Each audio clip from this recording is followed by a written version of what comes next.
মোটামুটি ভালোই আছে। একটু সকালের দিকে একটু চড়া ছিল, কিন্তু বিকেলের দিকে একটু চড়ার মানে দামটা একটু কমে গেছে। বড় গরুর থেকে ছোট গরুতে একটু দাম বেশি, বড়টা একটু কম আছে। ওভারঅল মোটামুটি ভালো আছে হাটটা। হাটে কোনো ঝুঁই ঝামেলা নেই, সুন্দর সুন্দর পরিবেশে হাট পরিচালনা হচ্ছে।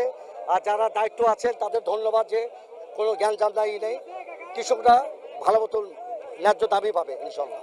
গরুর হাট বর্তমান মোটামুটি ভালো যাচ্ছে। ক্রেতারা এবং বিক্রেতা দুজন উভয় সমন্বয়ে অনেকে এখান থেকে কিনতেছে এবং গরু খুব খুব যে বাজেট আছে সেখানে বাজেট অতিরিক্ত হাই দাম সেটাও না, এবং নর্মালও যে দাম কম একদম কম যাচ্ছে সেটা না, মধ্যম টাইপের কেনা বেচা হচ্ছে। সবাই মোটামুটি কিনতে পারতেছে গরুর হাট থেকে। না, আমি এখনো গরু নেই বাজেটের মধ্যে, আসছি আমরা দেখার জন্যই।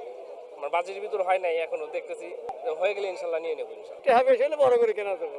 আঙুর বাজেট হলো 1,60,000 থেকে 80। হ্যাঁ, আরে ও দেখি কিন্তু ওরকম আমরা দামে করতেছি, কিন্তু আমাদেরকে ক্রেতারা দিতেছে না। বর্তমান বাজার যে পরিস্থিতি, বাজার মূল্য দরের সাথে গরুর দাম এবং ক্রেতা বিক্রেতার ভিতরে ক্রেতা দামটা যারা যাচ্ছে একটু কম বেশি হচ্ছে, তবে সাধ্যের মধ্যে আছে, সাধ্যের মধ্যে নেতা নাই। মোটামুটি নেওয়া এবং কেনা বেচা দুটাই সাধ্যের মধ্যে আছে। কেনা বেচা মোটামুটি ভালোই হইতেছে, মানে 70 থেকে 80% কেনা বেচা। এখন সন্ধ্যা হয় 6টা 6:30 বাজে কেনা বেচা হয়েছে, মোটামুটি সাধ্যের মধ্যেই আছে। কিন্তু যারা বিক্রি করতেছে গরু, যারা বিক্রি করতেছে তারা একটু বলতেছে যে আমরা যে এই যে খাওয়াইছি, মানে অনেক পরিশ্রম করে খাওয়াইছে, গরু মানুষ করতে তো 2-3 বছর লাগছে, তাদের কাছে তুলনা হইতেছে না। যারা কিনতেছে তাদের কাছেও মন মতো হচ্ছে না। আজকের বাজারটা অন্য বাজারের তুলনায় বাজার খুবই কম। গরু আমদানি আছে কিন্তু ক্রেতা কম। 7-8টা দিন বাকি আছে। এই সময় তো আগে কেউ কিনা পালার ইচ্ছে কেউ করতেছে না, এই জন্য একটু কম। যত দিন যাইব তত দাম বাড়বে। যে বাজার যাইতেছে এই বাজারে মনে করেন যে ব্যাপারীর লস হবে না, গেরস্থেরও কেনালেরও ইয়ে হবো না, বেশি হবো না। দুইজনের মধ্যে মাপে আছে, দুইজনের মাপে আছে।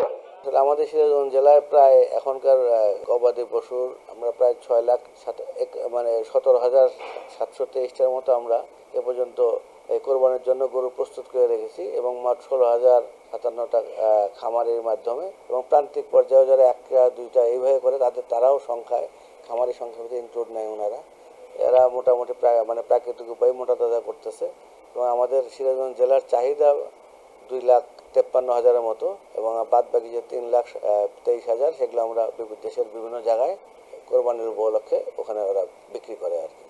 সেক্ষেত্রে আমাদের এই খামারিদেরকে আমরা বিভিন্ন সময়ে এই মোটা তাজা ব্যাপারে অর্গানিক পদ্ধতিতে মোটা তাজা ব্যাপারে আমরা প্রশিক্ষণ দিয়ে থাকি। এখন তাপ প্রবাহের জন্য আমরা স্পেশালি তাদেরকে সতর্ক করতেছি, দিনে 2-3 বার গোসলের জন্য পরামর্শ দিচ্ছি যাতে এই হিট স্ট্রেসটা কভার করে। আমরা আশা করতেছি যে এই বছর টোটাল আমাদের এই ক্যাটেলের প্রায় টাকার মূল্যে 350 কোটি টাকার মতো এই কোরবানির গরু বিক্রি করে মানুষ তাদের এই ইনকাম করতে পারবে।